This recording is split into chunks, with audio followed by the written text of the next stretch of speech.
السلام علیکم ویورز، آپ دیکھ رہے ہیں یوٹیوب چینل درس فقر المرتجز۔ ویورز، اگر آپ چاہتے ہیں کہ درس فقر کے حوالے سے تمام ویڈیوز اور ان کے نوٹیفیکیشنز آپ کو ملتے رہیں اور آپ کوئی بھی ویڈیو مس نہ کریں تو اس کے لیے آپ کو ہمارا چینل سبسکرائب کرنا ہوگا اور ساتھ ہی بیل کے آئیکن پہ کلک ضرور کیجئے تاکہ تمام اپلوڈ ہونے والی ویڈیو آپ کو موصول ہو سکیں۔ السلام علیکم ویورز، آپ دیکھ رہے ہیں یوٹیوب چینل درس فقر المرتجز۔ آج ایک دفعہ پھر قبلہ مخدوم صاحب نے ہماری پرزور اپیل پر ہمیں اپنے قیمتی وقت میں سے چند ساتھ عنایت فرمائی ہے۔ قبلہ، آپ کی ایک ویڈیو جو موسیقی پر آئی تھی، جس میں آپ نے موسیقی پر گفتگو فرمائی اور آسمانی کتابوں سے اس پر ثبوت پیش فرمائے تھے۔ یقیناً کوئی علم و حکمت کا دشمن ہی اس سے انکار کرے گا، مگر یہاں پر ایک سوال ذہن میں اٹھ رہا ہے اور وہ بہت ہی اہم سوال ہے، جیسے موسیقی اور رقص کا چولی دامن کا ساتھ ہے۔ تو ہم یہ چاہ رہے ہیں کہ آپ موسیقی کے ساتھ رقص پر بھی تھوڑی روشنی ڈالیں تاکہ ان دونوں کی وضاحت ایک ساتھ ہو جائے۔ بسم اللہ الرحمن الرحیم۔ یہ جب ہم کہتے ہیں نا، بچپن سے ہی پڑھتے آ رہے ہیں، اسکولوں میں پڑھا، کالجوں میں پڑھا، کتابوں میں پڑھا کہ ہمارا جو دین ہے یہ دین فطرت ہے۔ تو جب ہمیں معلموں نے بچپن ہی سے یہ سمجھایا کہ اسلام دین فطرت ہے، تو اب اس دین کو سمجھنے کے لیے فطرت جتنا دماغ ضرورت ہے تاکہ آپ اس دین کو سمجھ سکیں، کیونکہ یہ دین فطرت ہے۔ تو فطرت جتنا دماغ چاہیے آپ کو اس دین کو سمجھنے کے لیے، فطرت جتنا کلیجہ چاہیے، فطرت جتنا گردہ چاہیے، فطرت جتنی برداشت چاہیے، تب تو اس دین کے اصل کو آپ سمجھ سکتے ہیں۔ بے شک، ورنہ اگر چند کتابوں اور روایتوں میں بیٹھ جائیں تو اللہ تو فرماتا ہے ہر روز میری نئی شان ہے، ہر روز فطرت میں تغیر و تبدل آ رہا ہے۔ میں نے کل میری زندگی کے اتنے سال تھے تو آج اتنے سال اور اتنے دن ہو گئے، اتنا سیکنڈ اوپر ہو گئے، تو اتنے گھنٹے اوپر ہو گئے، تو یہ دین فطرت جا رہی ہے۔ تو اس میں ہم نے پہلے فطرت کو سمجھنا ہے۔ رقص کی جب ہم بات کرتے ہیں تو یہ بہت بڑا یہ ایک حقیقت ہے فطرت کی، اور دین فطرت ہونے کا تقاضا یہ۔ اب میں آپ کو سمجھاؤں، جب ہم تاریخ انسان، فطرت میں بادل شامل ہیں، فطرت میں موسم شامل ہیں، فطرت میں رنگ شامل ہیں، فطرت میں پھول شامل ہیں، نباتات، حشرات، سب کچھ فطرت کا وہ شامل ہے فطرت میں۔ تو اب سب کا مطالعہ ہمیں کرنا پڑے گا، ہر ایک چیز کو سمجھنا پڑے گا۔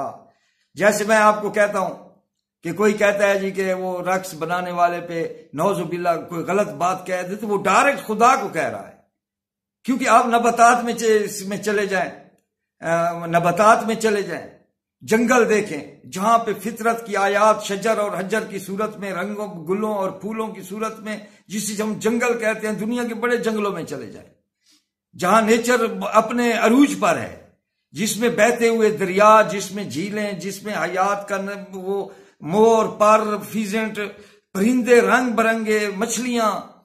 تو وہاں آپ جب جائیں گے تو آپ دیکھیں گے کہ خدا نے رقص کے اتنے عظیم حسن کے نمونے بنائے ہیں کہ میں نے ان پرندوں کو رقص کرتے دیکھا کہ جب وہ کسی سے وہ شادی اس کی بیوی ہوتی تھی اور اپنی نئی نسل کو جنم دینے کے لیے وہ اپنی مادہ کے سامنے رقص کرتے تھے، اور خدا نے ان کو ایسے پر دی ہیں کہ وہ اس کے دم پہ دور دور وہ سفید سفید دھبے ہوتے تھے، لیکن جب وہ رقص کرتے تھے اور دم ان کی اس پہ آ جاتا تھا، گردن پہ آ جاتا تھا، اور وہ اس طرح والہانہ رقص کرتے ہیں۔ تو آپ مجھے بتائیں یہ پرندوں کو اس رقص کا، اس محبت کا، اس شادی کا، نئی نسل پہ خوشیوں کا یہ حق اور شعور کس نے دیا ہے؟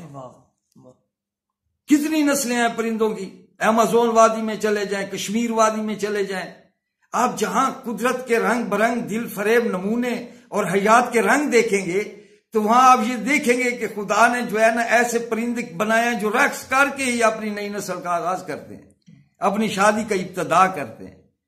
تو یہ رقص فطرت میں شامل ہے۔ اگر ہم اس رقص کو نہیں مانتے یا رقص کی حقیقت کو نہیں مانتے تو ہم تو جانتے بھی نہیں ہیں اپنے دین فطرت کو۔ اسی طرح آپ دیکھیں، تاریخ پڑھتے ہیں انسانوں کی تو جنگوں سے بھری پڑی ہے، رومنز نے جنگیں کی، وہ ایران آئے، یہ آئے، چنگیز خان آئے، تو یہ سب رقص تھا۔ جہاں اس کی اب یوں ہی تو کوئی جنگ میں نہیں چلا جاتا تھا، فوجیں بنتی تھی، ان کی پریکٹس ہوتی تھی، مطلب ہے وہ تلوار مارنا اور ادھر جھوم کے آنا، ادھر جھوم کے آنا، ادھر جمپ لگانا، ادھر جمپ لگانا، اور تلواروں کی اس میں چھم چھم، گھوڑوں کی ہن ہناٹ، مرتے ہوئے کی سسکیاں، چیخیں، اور خوش ہونے والوں کی جو ہے نا نعرے، اور اوپر سے گھوڑوں کی ٹاپیں. اس کی اتنی تجریدی قوت ہے کہ قرآن نے کہا ہے کہ مجھے بھاگتے ہوئے گھوڑوں کی قسم، ان کے سموں سے نکلتی ہوئی ٹاپوں سے چنگاریوں کی قسم. تو یہ فطرت کے رقص ہیں جو قرآن نے وہ بتائے ہیں. اس سے چنگاریاں نکلتی ہیں گھوڑوں کے ٹاپوں سے، ٹک ٹک ہوتا ہے. عالم صوت نے انجینئرنگ اس طرح کی ہے، خلق و ایجاد کے ملائکہ کے ساتھ گھوڑے کی. تو یہ سب موسیقی ہے، یہ سب رقص ہیں. اور ان کی جب پریکٹس آپ کرتے ہیں، جنگ سے پہلے جو پریکٹس کرتے ہیں، تو یہی رقص. آج کمانڈوز کو دیکھیں، جب آتے ہیں وہ ہماری فوج میں 14 اگست تو ایسے رقص کرتے ہوئے وہ پورا دستہ گزرتا ہے، اس میں رقص ہوتا ہے. آج فوجوں میں چلے جائیں تو وہ بینڈ پہ رقص ہوتا ہے. تو یہ فطرت کا ردھم ہے، اور اس میں موسیقی ہوتی ہے. کہیں پرندوں کی آوازیں موسیقی میں ڈھل جاتی ہیں، کہیں آبشاروں کی وہ چھم چھم موسیقی میں ڈھل جاتی ہے، تو کہیں دف ڈھول کی اور دف کی وہ ردھم بن جاتا ہے، نبی آ رہے ہیں. تو کہیں حضرت داؤد علیہ السلام کے جو ہے نا 3 تار کے رباب اور 7 تار کے رباب، ستار مغنی کے جو ہے نا گیت، تو وہ قدرت کا شاہکار بن جاتے ہیں. تو رقص جو ہے ہماری فطرت میں شامل ہے. اگر ہم اسلام کو دین فطرت مانیں گے تو اس رقص کی حقیقت کو مانیں گے ہم کہ یہ فطرت کا عین جزو ہے. آپ دیکھیں آج بھی کسی دنیا کی فوج میں چلے جائیں، وہاں بینڈ کی ایک علیحدہ وہ جو ہے ہوتی ہے، ایک شعبہ ہوتا ہے، کیونکہ اس پہ جو ہے نا وہ رقص ہوتا ہے، اس پہ گیت ہوتے ہیں، اس پہ دمال ہوتی ہے، اور یہ شروع سے آ رہی ہے. یہ اگر ہم اسلام کو دین فطرت، رقص بسم اللہ آپ دیکھیں، شاعرہ نے لکھا ہے، بڑے بڑے دانشوروں میں لکھا ہے کہ جب آپ ایک پرندہ جو ہے مطلب ہے آپ ذبح کرتے ہیں، یا کسی انسان کو کوئی تلوار لگتی ہے اور وہ بسم اللہ ہوتا ہے، نہ مرتا ہے نہ جیتا ہے، اور اس کے تڑپنے کا، اس کی ٹانگوں کا، اس کی وہ سب ایک رقص ہے جو فطرت کی حقیقت ہے. تو اس میں اب جب ہم پہلے زمانے میں جو ہے نا بچے سم سم اور کم کم 2 تلواریں تھیں جو آج بھی ہمارے خاندان بخاریہ کے پاس موجود ہیں، اس باغ ضمور سرکار جانشین ہیں ان کے، میں نے دیکھی ہیں. تو ابھی بچے تھے تو انہوں نے جو ہے نا تلواریں بنا دی کھیلنے کے لیے، پریکٹس کے لیے، اس سے رقص کی ابتدا کے لیے، جو رقص حرب ہے جس میں مردانگی، شجاعت، غیرت دکھائی جاتی ہے رقص میں. تو خوش ہوتے ہیں جو جب علی علیہ السلام نے عمرو بن عبد الود کو مارا، تو آپ اس وقت اگر کاش ہوتے تو آپ دیکھتے کہ تمام اصحاب و انصار اور رسول رقص میں تھے. اللہ اکبر کے نعرے وہاں پہ جو ہے نا ردھم کی وہ جو ہے نا دھن پہ 3 تار شروع تھی. تو آپ حسنت کو قائم رکھیں، آپ فحاشت اور اس طرف نہ لے جائیں جس طرح مولی لے کر چلے گئے کہ ان کو ایک رقص جو ہے نا وہ کر دے، تڑپا دیتے. کیوں رقص نہیں ہے؟ رقص ایک عین فطرت ہے جو اس فطرت میں موجود ہے، یہاں پرندوں میں موجود ہے. یہاں آپ دیکھیں جب ہوا آتی ہے تو آپ جھولتا دیکھیں ان کو، یہ رقص ہے. گلاب جھولتے ہیں، کھجوریں جھولتی ہیں، درخت جھومتے ہیں، جھولتے ہیں. جس طرح قرآن نے سایوں کو کہا ہے کہ ہر شے میری سجدے دیتی ہے، تو جس طرح یہ سائے کا بڑھنا گھٹنا سجدہ ہے، اس طرح یہ بھی تو ہے رقص ہے جو فطرت کا ہے، جو قدرت کا کریٹڈ ہے، جو الحمد میں ہے.